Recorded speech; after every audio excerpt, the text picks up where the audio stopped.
Welcome to episode 230 Profitable Payroll. What to package, what to avoid. Yeah, payroll services is a great service to be offering. And for some of you listening to this episode, potentially it's one that you've been thinking about offering, or you've seen other people offering it and gone, oh, I might look into that further.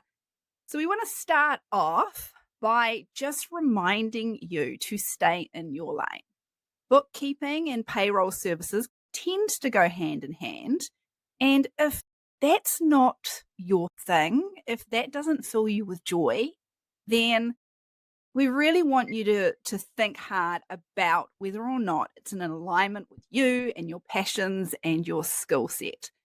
These type of services aren't for everyone. They are not for me. Like, I knew when I first started out that, in fact, I actually had very clear messaging on my website. I do not offer bookkeeping services. This is not my wheelhouse. So Oh, I please explicitly don't. said it. I Wow. specifically said it because I was getting it is such an in-demand Yeah. service, even back then. So I was getting a lot of leads, and I'm like, dudes, no, I don't. Not only do I not talk about it, I actually go so far as to go, no way, this is not me. So this is why I am not an expert. I've got no interest in payroll, and I'm the last person to be talking about it. So instead of listening to me ramble about something that is not in my wheelhouse, I'm going to hand it over to Joe and our wonderful guests who I'm going to introduce right now. We have got joining us in the studio today, Alex Draper, Head of Customer, and Vicki Campbell, Partnership Manager at Thankyou Payroll. Now, these guys, Thankyou Payroll, these guys are the experts in payroll. You don't need me. You don't need me. So welcome, Alex and Vicki, and I'm going to hand it over to Joe. Thanks so much, Sam, and welcome to Vicki and Alick.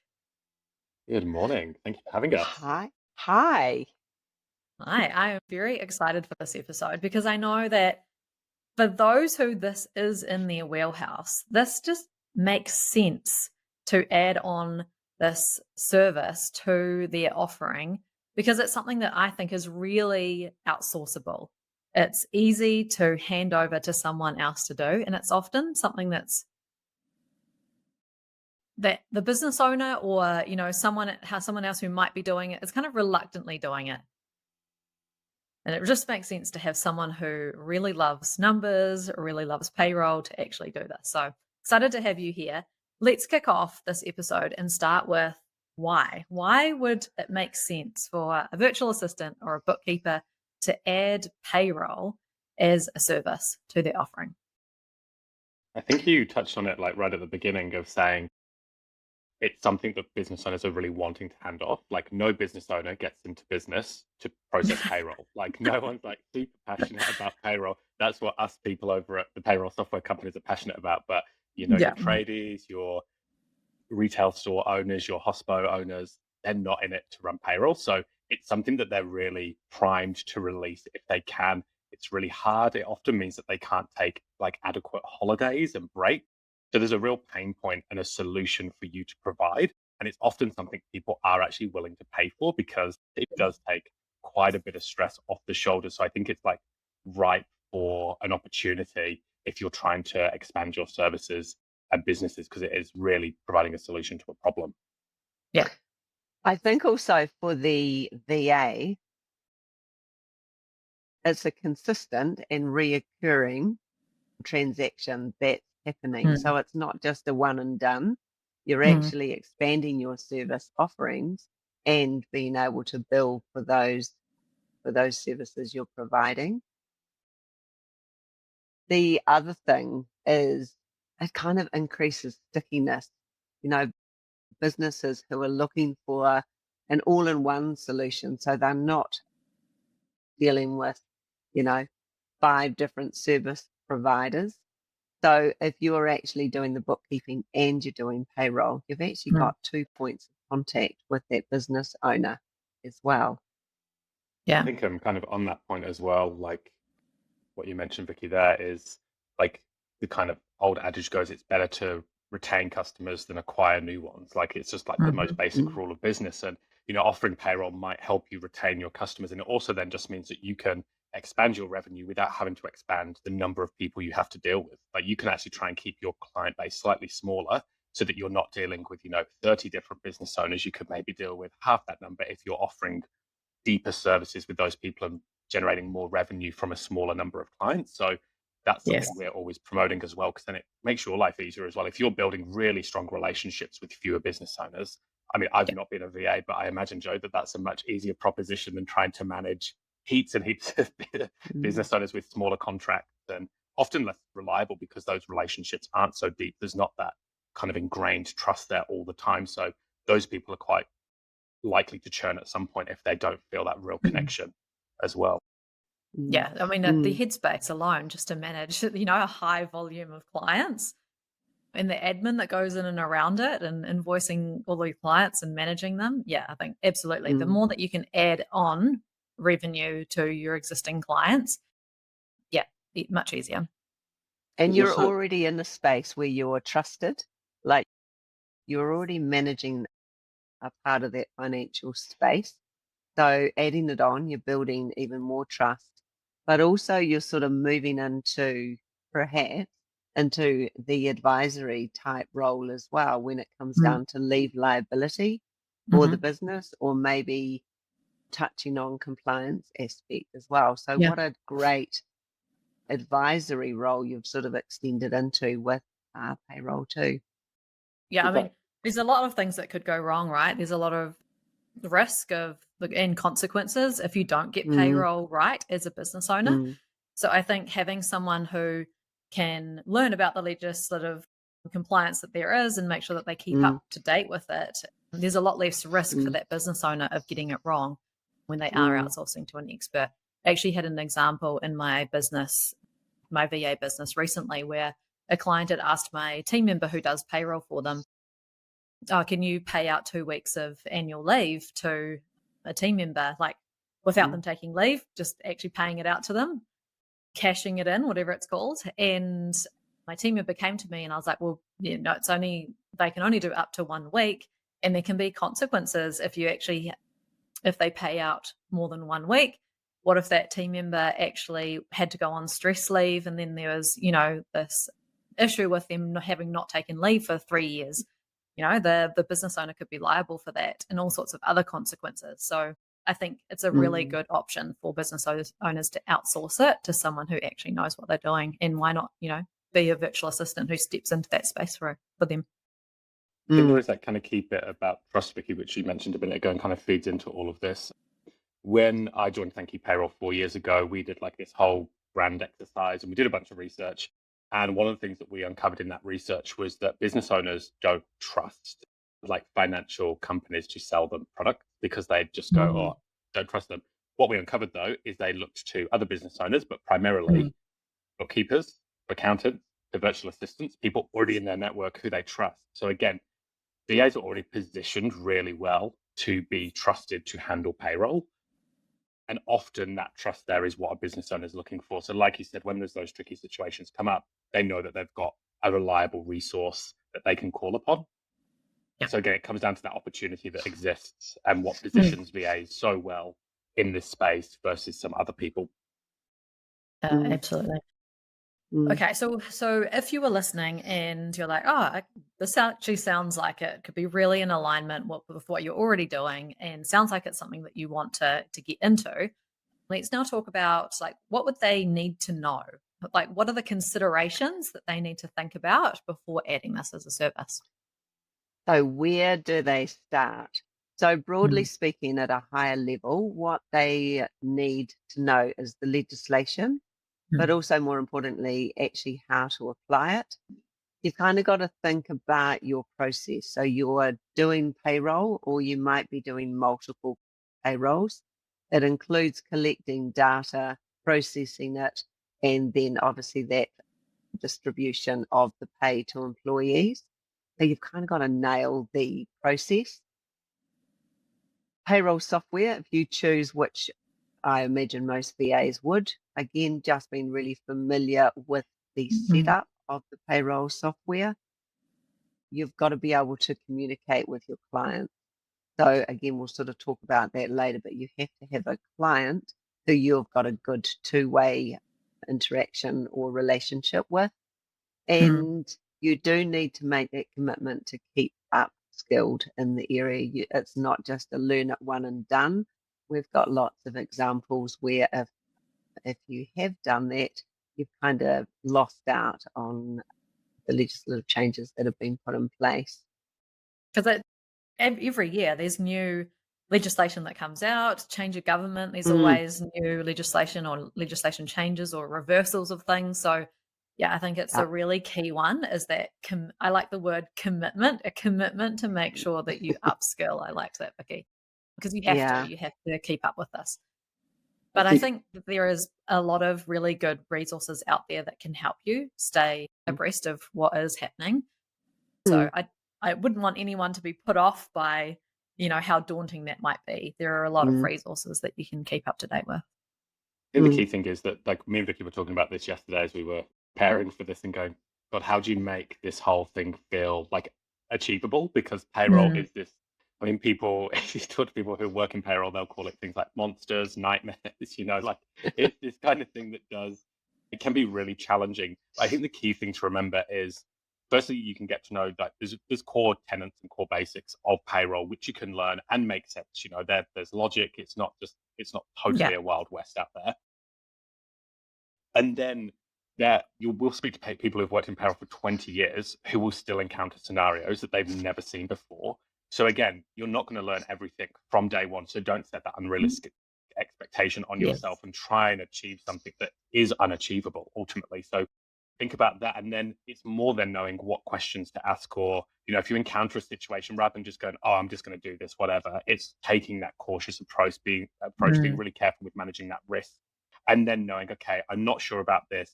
Where can I find information that is going to help me? And then you've kind of got your different kind of avenues to pursue there. So it's not about being the almighty knowing expert of payroll, but being a person who knows when something doesn't look right and how to try and investigate that. So it's more of a problem solving role than a godlike knowledge holder.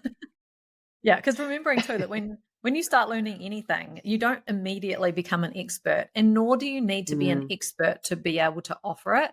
I love that, Alick. Like, it's actually just knowing and being able to problem solve and having people that you can call on, which I know that we'll talk about later in the episode about your amazing support system that you have at Thankyou Payroll. Like, there are people that you can go to and ask and get help with this. So yeah, don't feel like you have to immediately become an expert.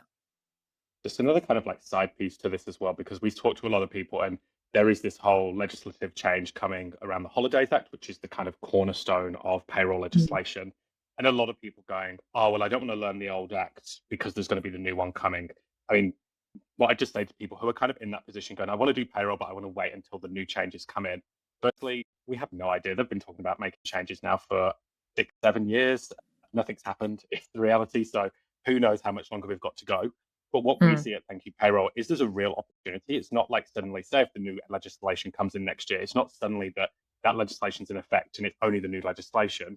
There's going to be a significant period of time where payroll professionals will need to know the new legislation, but also the old legislation to manage that transition. And there'll be periods of time where you will need to know and operate within both. So this is actually a prime opportunity to get into it and position yourself for that change. So again, thinking about that opportunity to solve a problem for your client, there's going to be this transition. So if you know the old act and you're then able to upskill a new act when it's all released, again, you're kind of positioning yourself there to set yourself apart from people just getting into it when the new act comes into play. Yeah. I mean, and why not get in now so that when the changes do come, business owners are then like, oh, I don't know how to keep up with these changes. Now's the time to outsource. You already position yourself as someone who can help them and getting your name out there. So yeah. Absolutely. I think that the other thing to think about too, going into offering payroll services, is to also check your insurance cover. So highly recommend that you have a broker for your business insurance so that they can give you some advice on, does this change anything for your insurance requirements? Do you have the right cover in place? And I think we would be not doing this topic justice if we didn't mention the anti-money laundering requirements that there are as well. So there's a lot of talk in the industry about AML, anti-money laundering. And it's really important that if you do start offering payroll services, that you get really clear on what the requirements are to be registered to process AML or not. Because what we don't want you to do is complete a part of the payroll process that inadvertently triggers the need for you to comply with those requirements. So just be really clear on that and make sure that you decide one way or another that you are going to, do the full process that does trigger AML, or you're going to avoid that and put that back onto the client. So just making sure that you do go and investigate that and you get up to speed with what the requirements are. Where do VAs go? So if they went to get the source of truth, where do they get that from? Is Do you there know a what? couple of places?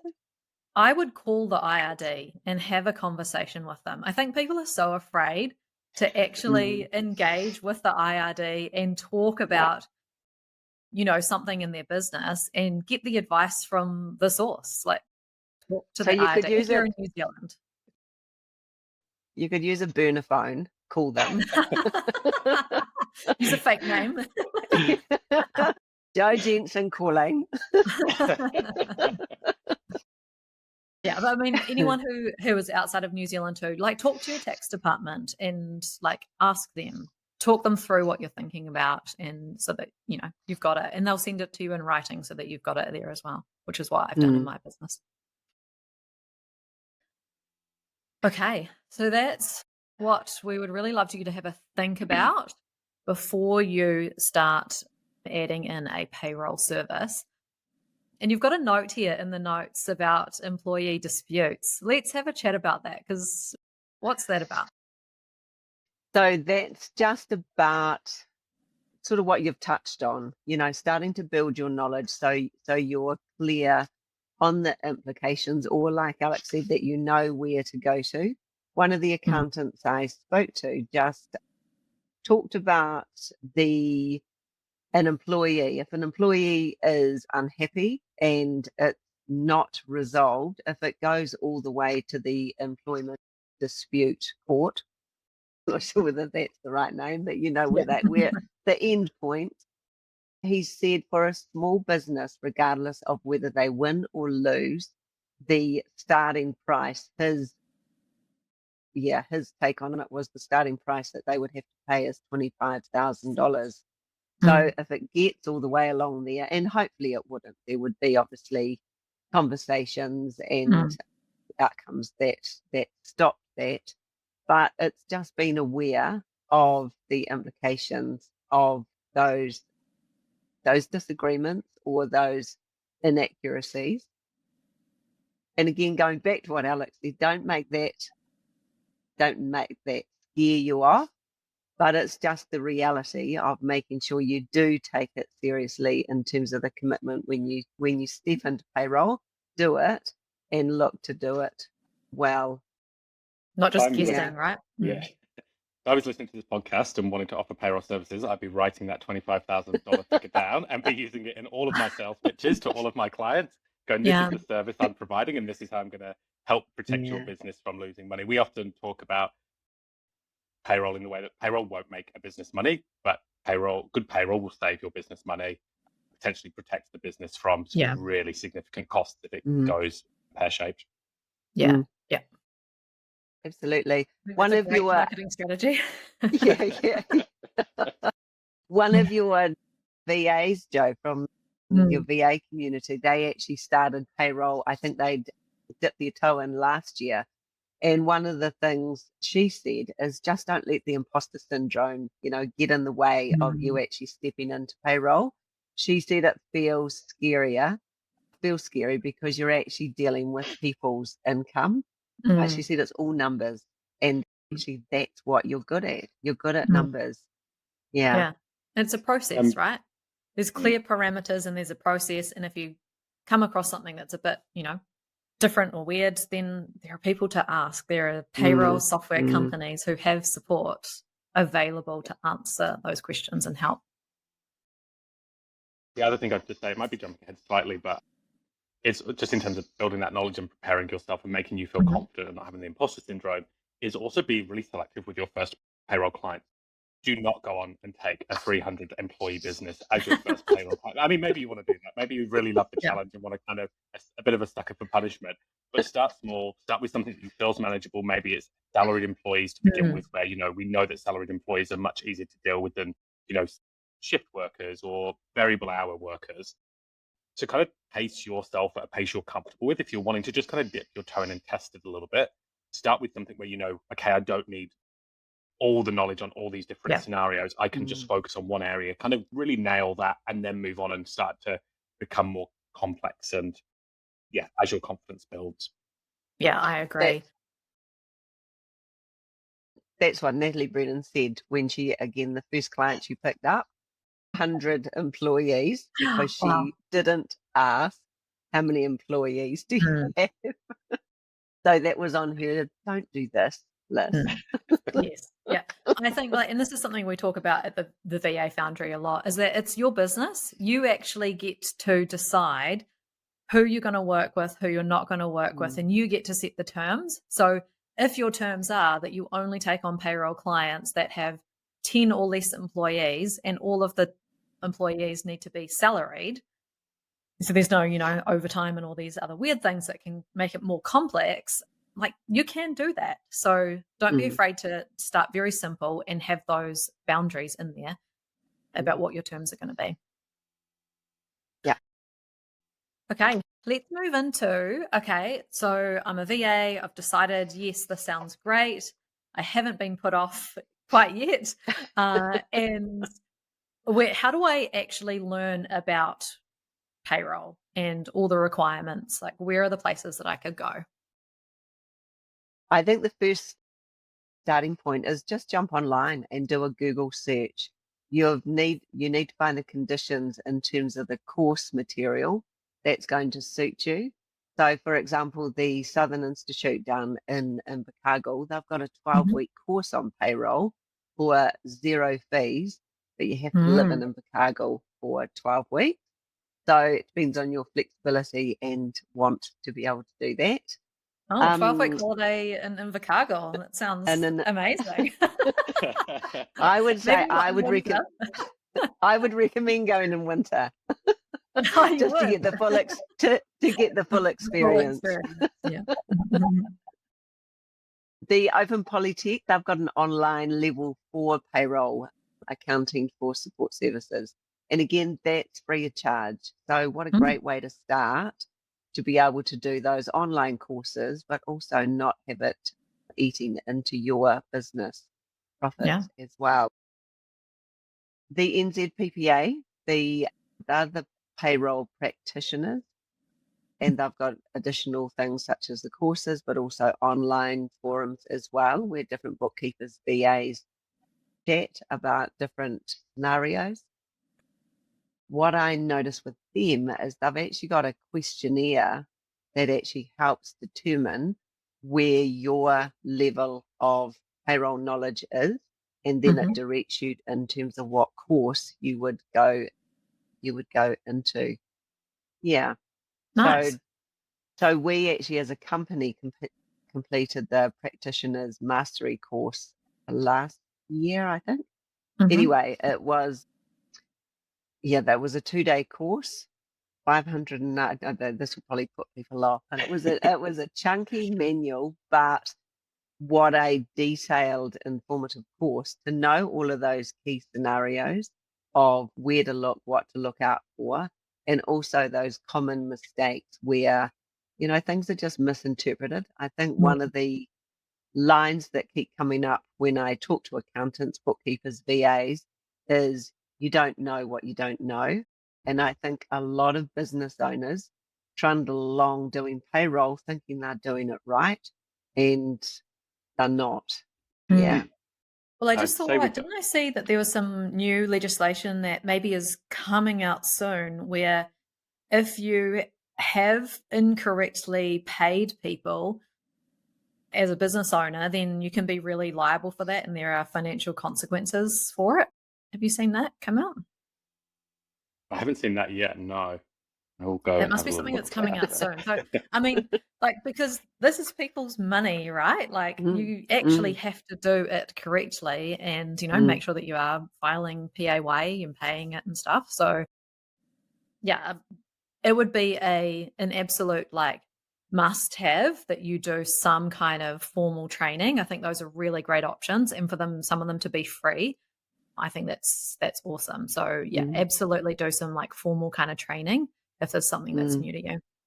I know with And going, your community as well, there'll be some members of the NZ QBA, so kind of looking at their Mhm. partnership with the Career Academy. They offer payroll training and courses as mm, well, so Mm. definitely another avenue to explore if you're an NZ QBA Mhm. member, or even if you're not, might be something to go have a look at. mm, I think Yeah. Vicky just mentioning the NZ PPA, even if you don't do your training with them, they do sell their payroll guide, which is a 500-page Mhm. book. And yeah, it is overwhelming, but it is also the most thorough payroll resource that I think exists in all of New Zealand. So if Yeah. you are our team mm, here on the like in our support team, if we have questions from our customers, they will also go looking through that on a daily basis to get Mm. answers for them for these very niche and specific scenarios, because a lot of them have been detailed in this guide. So even if you don't do the training with them, I would recommend purchasing that book. They release a Yeah. new version every single year, but it is an amazing resource for you and Mhm. is just like basically a Bible of payroll you can always refer to.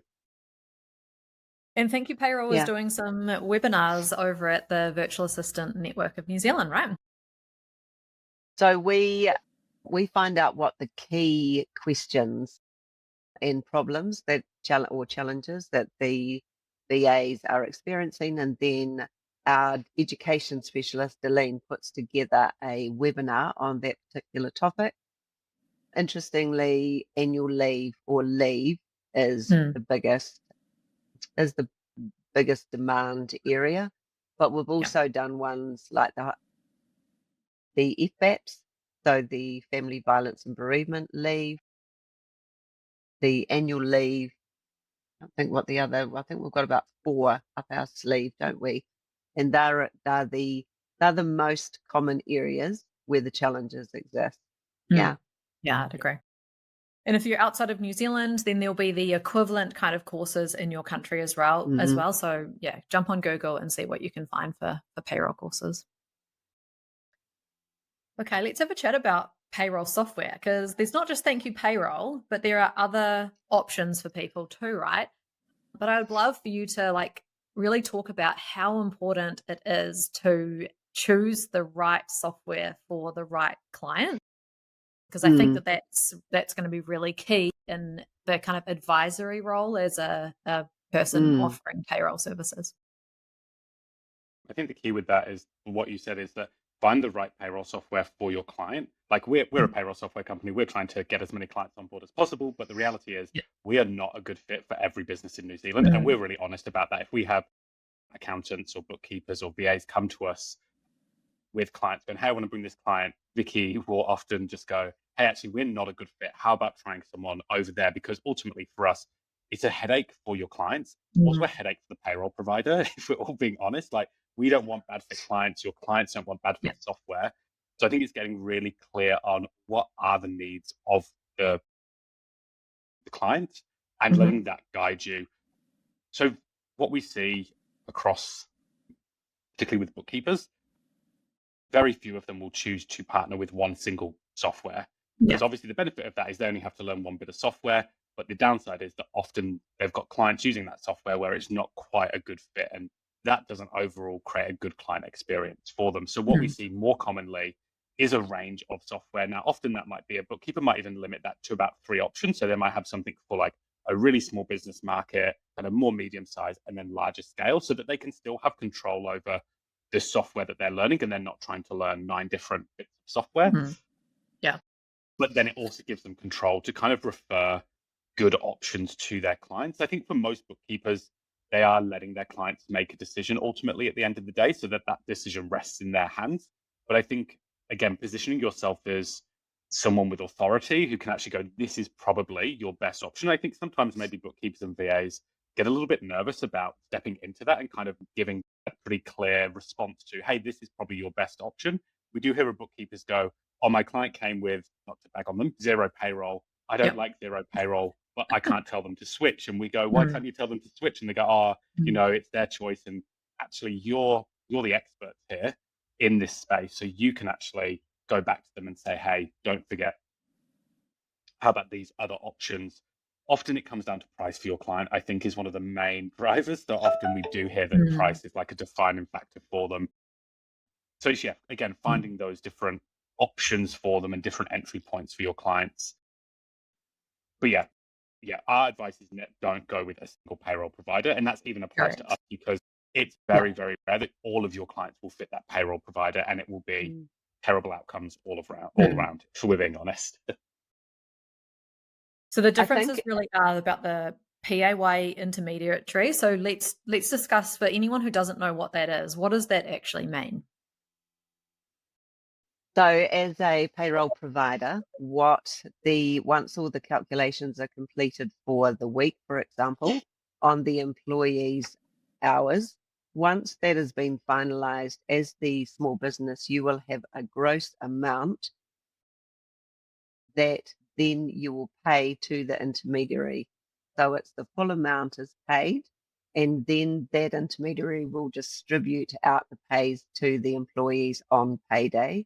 But what they also do is they take the tax amount and they pay IRD the correct tax amount when that's due, but they also do the IRD filing as well for those employee pays.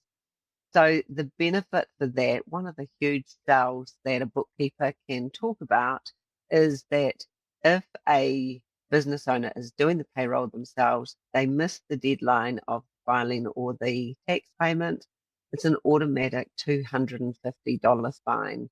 And that's just for one pay. So we've had bookkeepers come to us with new clients that they took off, obviously, that service off the business because the client had already during that year missed three payments or three filings. $750.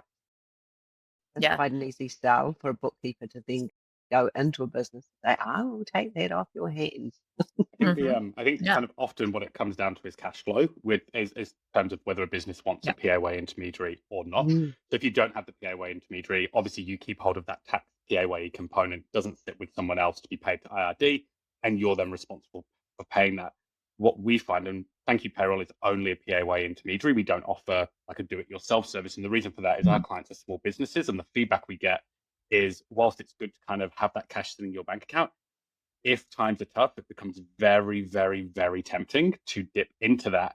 And we often find that can snowball really quickly and create very big debts with IRD when it comes to your PAYE. So basically, with a PAYE intermediary like Thankyou Payroll, you can't actually run a pay unless you've got that component that you can pay to IRD. So you just can't get into debt with IRD when using a PAYE intermediary. And that's often for bookkeepers with, clients where that cash flow is a challenge and where there has been that history of dipping into that pot of money. A PAYE intermediary is a really good option for those clients because it just locks that down immediately. Yeah, I agree that I think every business should use a PAYE intermediary because of that exact reason. Like, it is tempting and it's hard to keep saving that amount, especially if cash flow is tight. So yeah, I agree. I've always done it in my business, and I just don't have to worry about it, because I think the worst debt that you can have with the IRD is PAYE debt, because you've actually stolen that money from your employees. It's not the IRD's money, it's actually your employees' money that you have not paid. So that you skimmed off.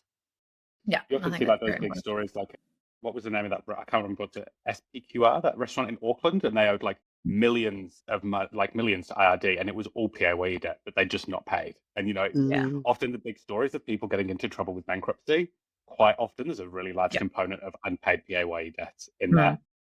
Yeah, I mean, and if you're employing a staff member and you need to pay them each week, you should be able to pay that entire amount all per week to that team member.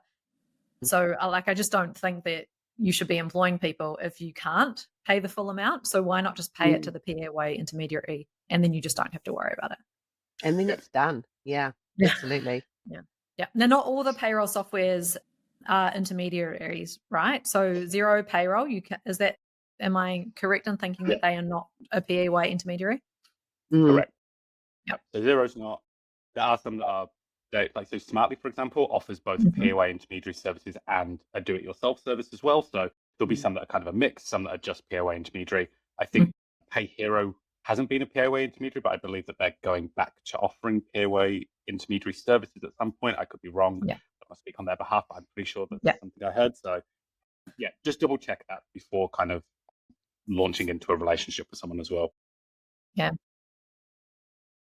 So I think the other Think things of- to think about too are the features, right? So there's going to be variability with the features across all of the software. So I think it's really important that you look at the main software providers and you get really clear on what the features are and what the features aren't in all of those, so that you can make that correct recommendation. And then I think this one I feel like is the most important, and this is the access to support within the payroll software. So I'd love for you guys to talk to that. I think the key word here is payroll, or the key phrase is payroll is time sensitive. Quite often your VAs will be working with small business, and if they're doing weekly payrolls and they've got multiple clients, quite often the paydays do tend to fall. I think is it Tuesday, Wednesday, Thursday. So you've got 3 days where you've got a spike in your week.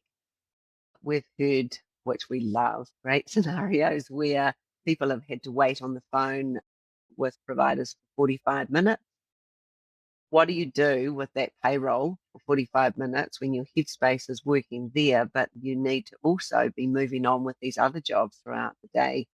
So the access to support, I think, is key based on what do you need. Is it just one client you're working with payroll, or is it multiple? And are they time sensitive? As in, have you assigned time and you need to keep moving through those tasks, through those jobs?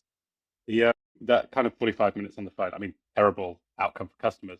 The reality is, at least you can talk to somebody. There's some providers, and naming no names, I'm sure the listeners will know exactly who I might be referencing. You can only email, and you hear people send a query about an email, about payroll by email, and they get a reply 2 to 3 days later. And in what world can you operate in that way? Because you've got to run the payroll. You can't just be like, oh, sorry, I've just got to wait 3 days for this person to answer my question before we can pay you. You kind of have to go ahead with it. And that's when you start processing things maybe a little bit incorrectly. And then you've got to go back and fix stuff. And it just becomes a total mess and time sink for you. So I think having that phone support, I think, is really, really important. And I wouldn't underestimate how critical that becomes. I know it sounds a little bit antiquated, like outdated almost, because you're, in the world of AI and chatbots and all of that, we're going, hey, you want phone support. But in the world of payroll, I think it's a really critical component to talk to a knowledgeable staff member in that software who can help you through that challenge that you're experiencing. And it comes back down to that, especially as you're building your knowledge. If you're brand new to payroll, you want to be able to pick up the phone and talk through a scenario so that you can get all those little gray areas, all the corners of it, and make sure that you're really confident in the decision you've made with that payroll to process. So yeah, definitely pro support. So some payroll software support comes free included, right? As the client is using the software, and some you have to pay, and some it's email. So I'm going to talk to that one because I'm allowed. So Xero Payroll, as I'm assuming, is the one that you are mentioning that you can only email. And I think it's really important that anyone who takes over a client using Xero Payroll or is thinking about recommending Xero Payroll is that you must know who that is suited to. And in my opinion, it's only suited to clients who only have salaried employees and only a few. I feel like when it's much more complex, I think that is not a good fit. And especially if scenarios come up where you do need to talk to someone, I think that the payroll software is the PAY intermediaries and have a support line, far better options for most businesses who have employees. I know that you're going to know this. I hope you're going to know this. What is your average wait time at Thankyou Payroll for your support calls? Go for it, Vicki. Woohoo! 2 minutes. So It was we've actually been 90 seconds last month. 90 seconds. yeah. Yeah, so 97. Wow. we've been tracking it since I think May last year, so nearly a year. We've been Mhm. tracking the average wait time. Yeah, 2 minutes 2 and minutes. Wow. I less. mean, that's not even time to go make a coffee or, like that is amazing. And that I think is a huge benefit. If Thank You Yeah. Payroll software had the features, suited the client, was a good Mm, fit, I think that you can't underestimate how beneficial it is to you as the virtual assistant offering a fixed mm, fee, which we're going to talk about how to package this up shortly. Offering a mm, fixed fee can get that really quick support because, like, the less amount of time that you're spending on that, the bigger your profit margin is on that yeah, client. So yeah. I think Yeah. that's Good really, point. really key. And shout out Mm, to our amazing support team for in the Thank You Payroll context. We have an amazing team based in Wellington and Dunedin. They do such tireless work for our clients and Yeah. often go with little recognition because people often are coming to them with problems and always like Yeah. a little bit grumpy. So they do an amazing job. So Yeah. shout out to our team there. I yeah, mean, a good they way to must talk to check. people that are like, you know, feeling anxious and like desperate for answers and, nervous on the phone. So yeah, Yeah. shout out to them Mm, to deal with that. yeah, yeah. I think the other place to check for with your VAs when they're looking and wanting that assessment is jump into Google reviews. I don't know about Mm. you, but whenever I'm looking at something, I'll go to Google reviews and then I'll look at the worst reviews, Yes. see how many worst reviews there are and what they're talking about. So yeah, as well Yep. as obviously the good reviews. Yeah, but that's a good way Mm. to Yeah. independently assess to see what you're needing and if this is going to fit. Yeah. I think the other thing when you are comparing and looking at the different payroll softwares is to also look at price because Thank You Mm. Payroll is such an amazing price point. And so, yeah, I'd love for you to talk a little bit about that. Like, what kind of price is Thank You Payroll and who can actually get Thank You Payroll for free? So the price for Thank You Payroll is we do it per pay run. So it's $6 a pay run and then $2 an employee. It Mhm. is really competitively priced. And actually that's on purpose. We've got a Mm. bigger social impact focus for the company. So we don't just look at gobbling as much profit as possible. We are also about planet and we're also about people.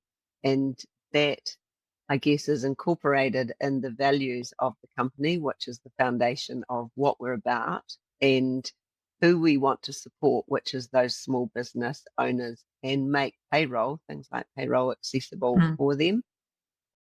In terms of the social good or the social impact stuff, we also provide free payroll or offer free payroll software to Mhm. charities. So we've got Mm. over 800 charities using our software product for free. And again, that's part of our social good.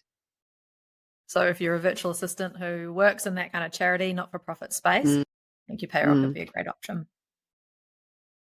Okay, I think the main kind of point here is when you are looking at the different softwares is to make sure that you're really focused on the client's business and what is the best fit for the client rather mm, than which payroll software you just like using more or, mm. that you like and making sure that you're actually recommending good fits. Yep. Yeah. Yeah. Agreed. Cool. I don't know what I was going to say then. I No was worries. auto silent. I just went, agree. Let's move into okay. Virtual assistants are now right. How do I actually package this up as a service? We've mentioned a few times about fixed fees, which we think Mm, payroll services is such a great fit for fixed fees because there are a lot of kind of like parameters and things that you can specifically say this is included in this fixed fee and you know that it's going to be weekly, you know how many employees there are going to be, so there's things that you can use to really define like exactly what it is going to be included in that fixed fee. mm. I loved your intro at the beginning where you said if they're transferring, get an audit first.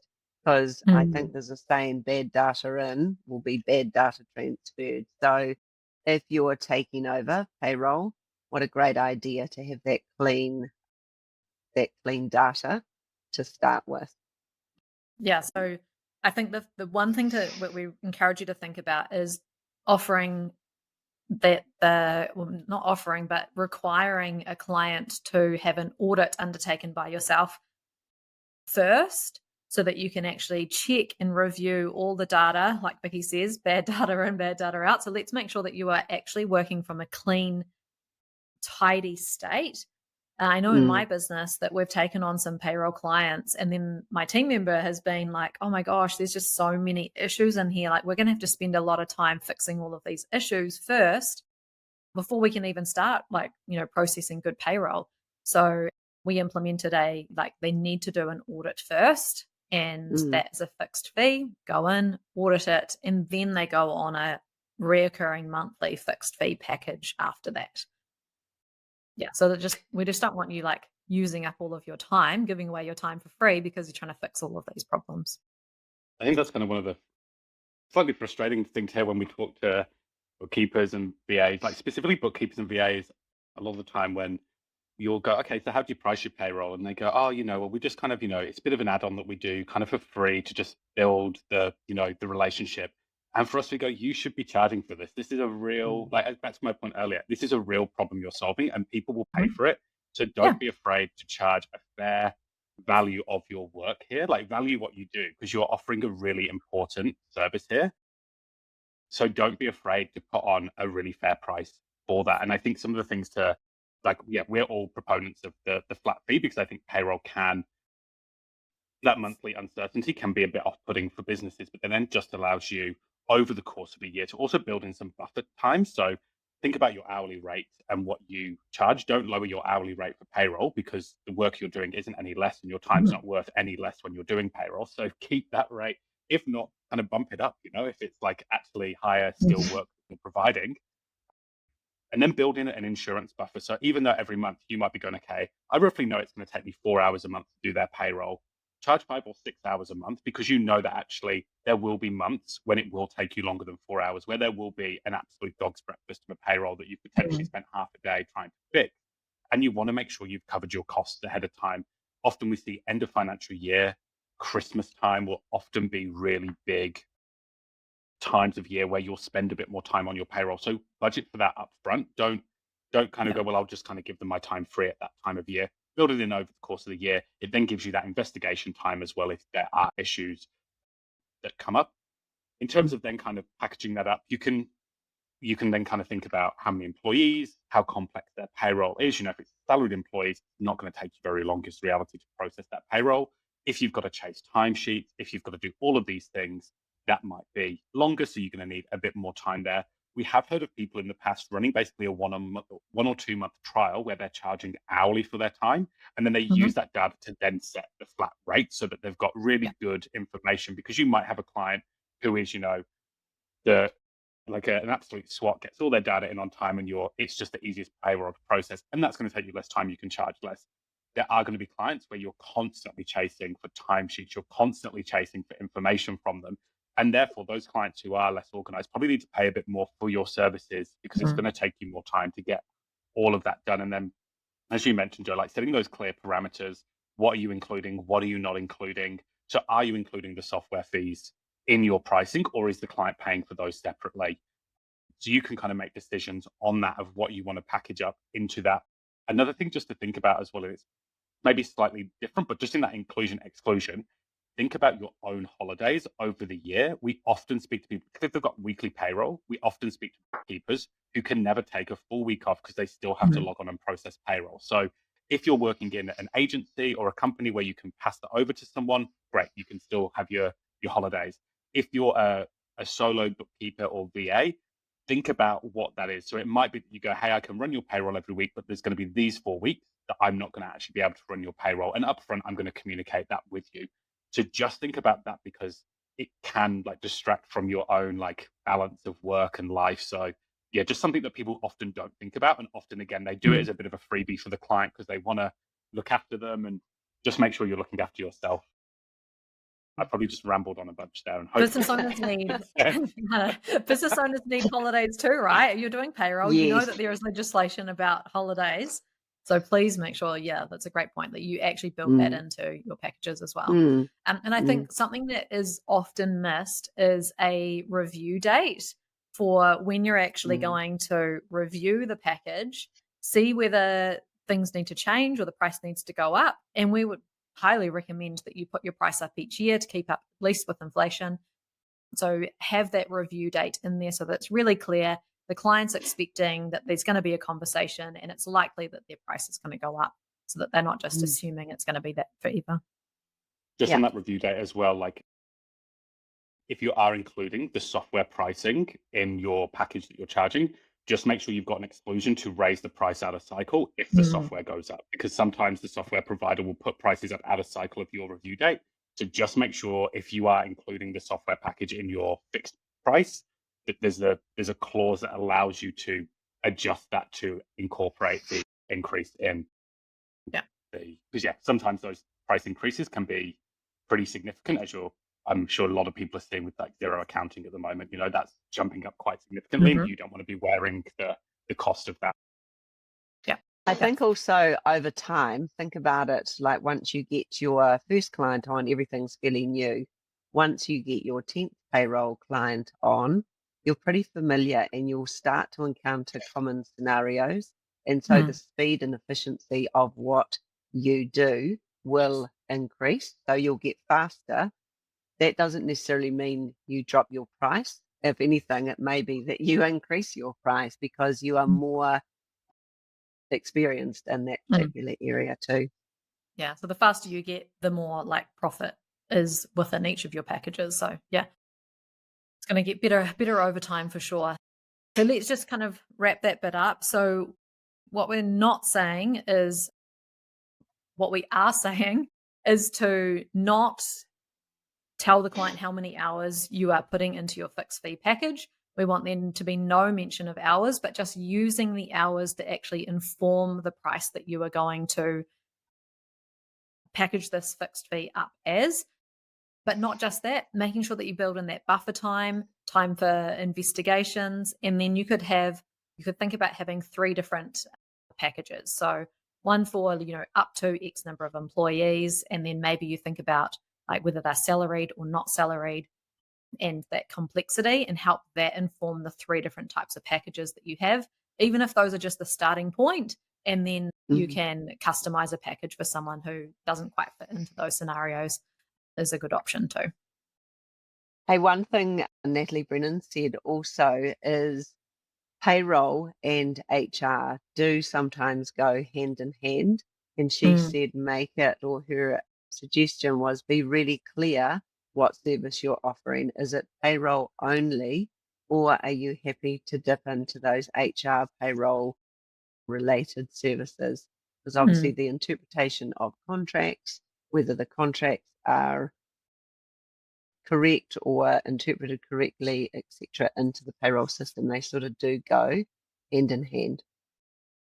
And what's called scope creep can happen too, where they just start like asking more and more questions. And that's a really good example of how you could get into scope creep, where then you start becoming like something that you didn't intend to in the beginning. So make sure, I think that's really important with those inclusions and exclusions, and having those very clear boundaries so that the client knows exactly what is included and then what they'll need to go to someone else to get help with in terms of that like HR legislation kind of stuff too. Because I think there's definitely some risk around providing advice in that HR space.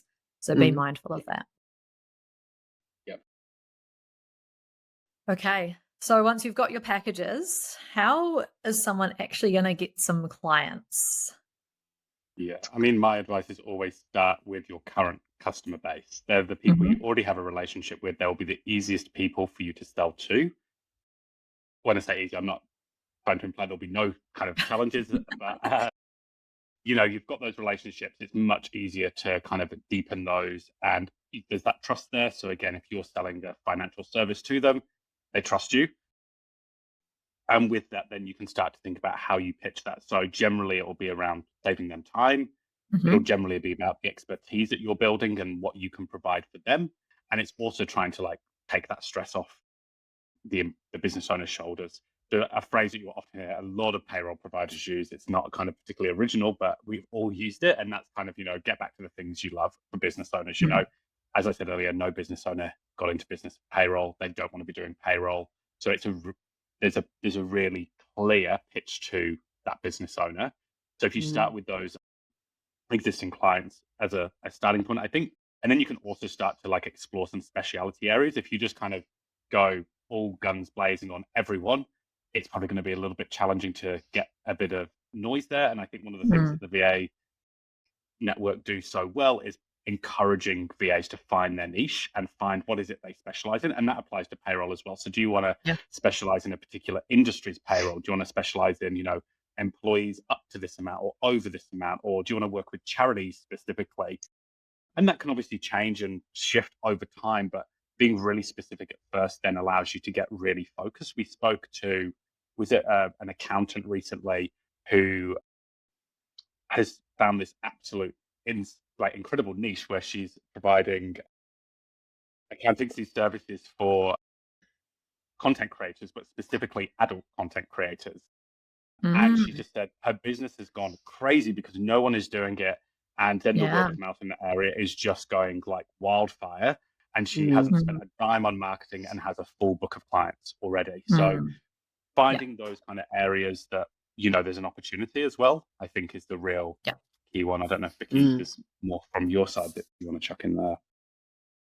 No, I think you know their business. That's the other advantage with the existing clients. You already know their business. You already know the pain points. If the business owners coming in, pulling their hair out, going, payroll, then you can just go, yes, that's what you're leading with is what are their challenges and what problem are you solving?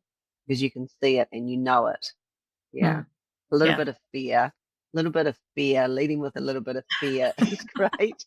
And we've already come up with a few numbers, $25,000 in terms of fines, $250 fines with late penalty. We've also got the expert folder of 600 pages, challenge your business owner. Have they read the 600 page payroll I can guarantee they have not, Vicki. So, dropping in some stats and some numbers, I think is always good to help your callers of why they need to pass it over to you.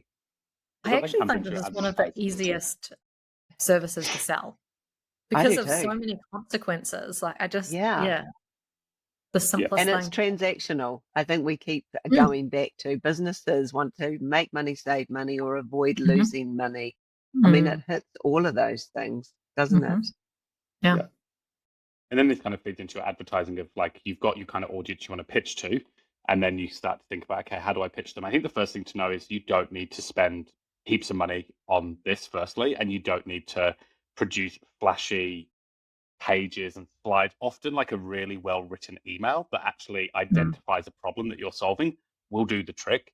And so focus on, that problem and that pain point, and then sell your benefit. Don't sell, I'm going to log into your software and I'm going to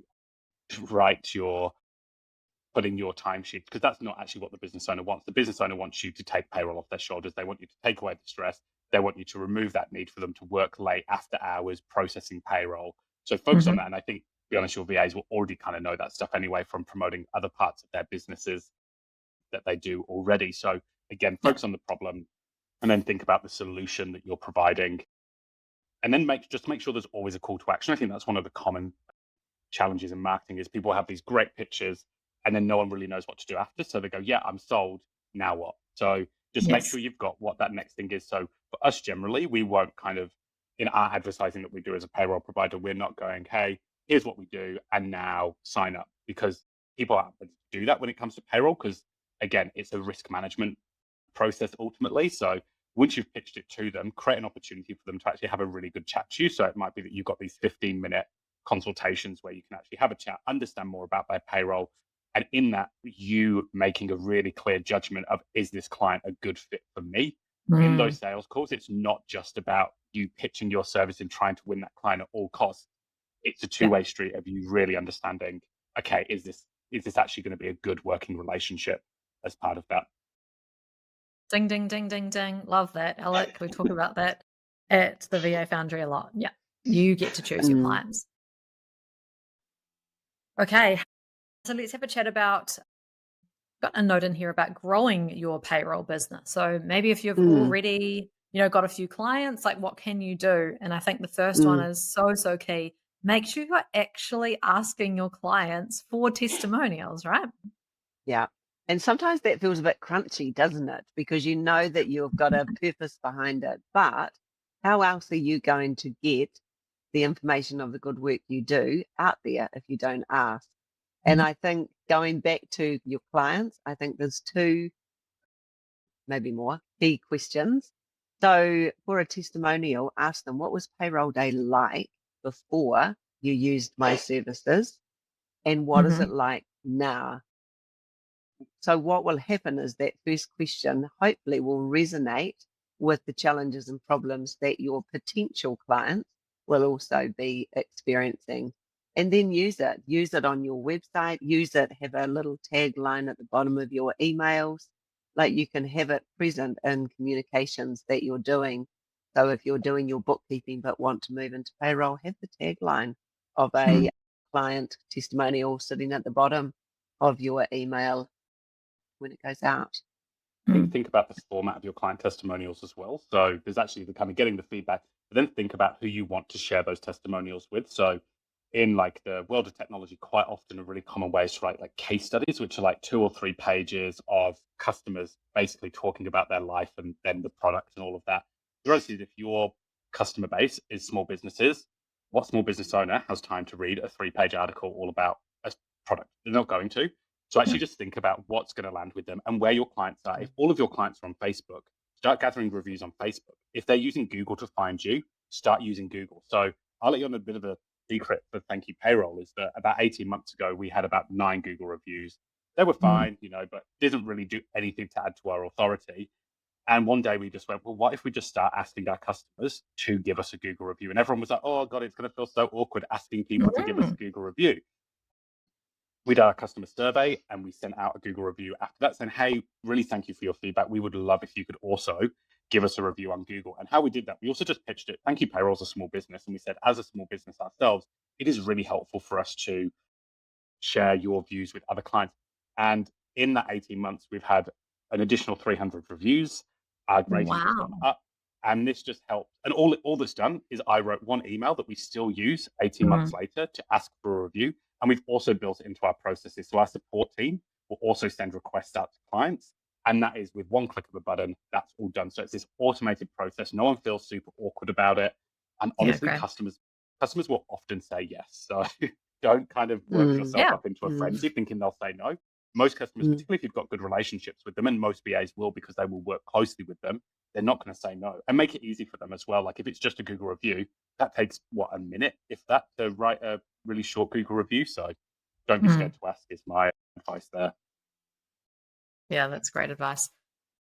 I think the other thing too is like building up your authority in this space. So, like showing that credibility. The testimonials is one, but also like how could you think about doing an article for a newsletter or, writing a guest blog post or, something that you can share something about payroll or something that's going to suit their audience to really position yourself as an authority, I think is a great option.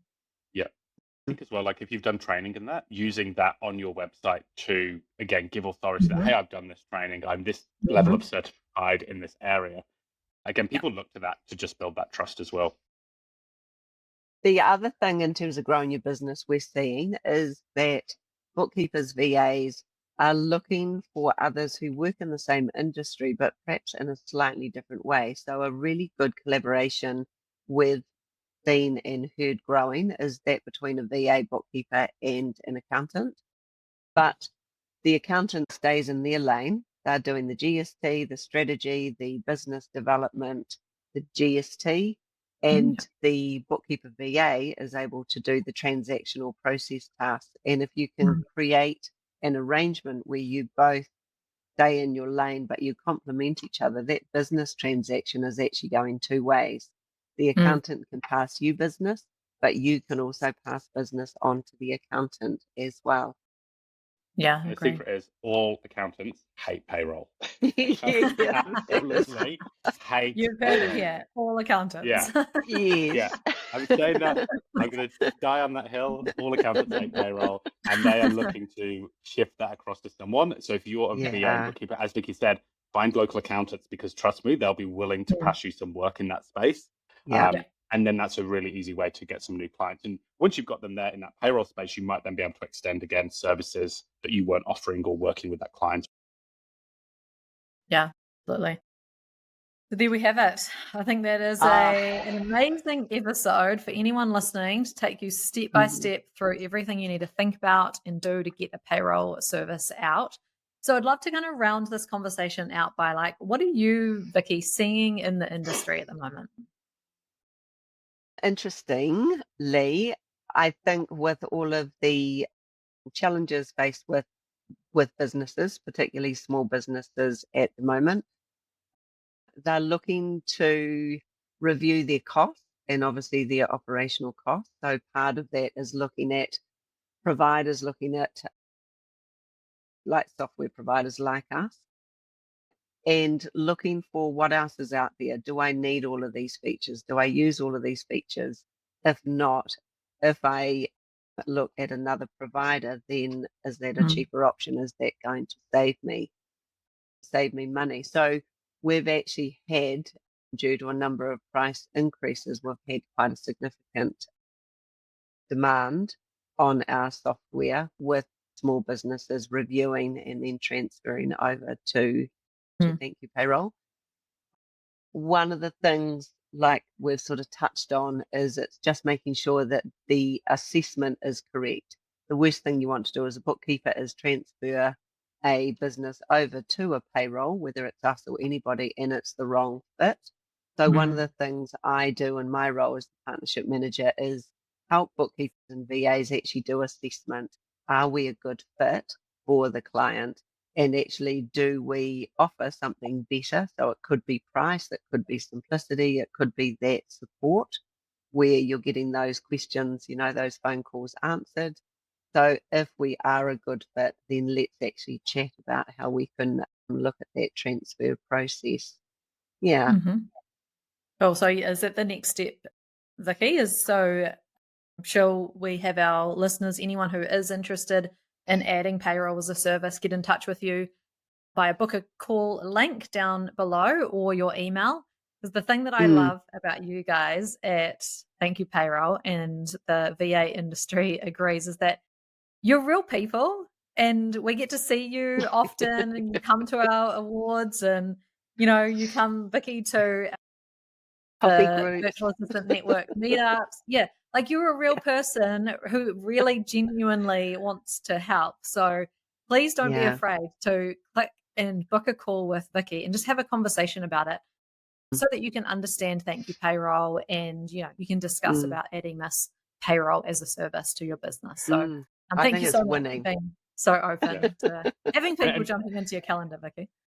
And we promised as well, it's not going to be a sales pitch. Vicki's not going to spend 15 minutes shoving Thankyou Payroll down your throat. It's really trying to kind of give you a bit of advice and guide you in the right direction. And if that isn't the way of Thankyou Payroll, amazing. If not, like you said, we're not here to pitch to clients who aren't going to be good fits for us either. So yeah, that is the other thing that we love about you guys too, is that that there is a specific type of client that really suits your payroll software, and you're not afraid to say, actually, this isn't a good fit. You're going to be much better off with someone else. Yeah, we love that, because none of us want to make business hard for anyone. So I agree that people should not be using software that isn't appropriate for them, and it's just going to cause them more issues down the track. So thank you so much for being that way. Yay. All right. Well, that was fun. Much, both of you, for joining us and sharing all of your amazing knowledge in this payroll space. Yes, I had a lot of fun. So thank you so much. Awesome. Thank you so much for having us. Thanks for listening to this episode of the Sam and Joe VA Show. If you'd like to find out more, head to the VA Foundry website to check out the mastermind and the amazing resources, courses, and coaching. You can find us at thevafoundry.com.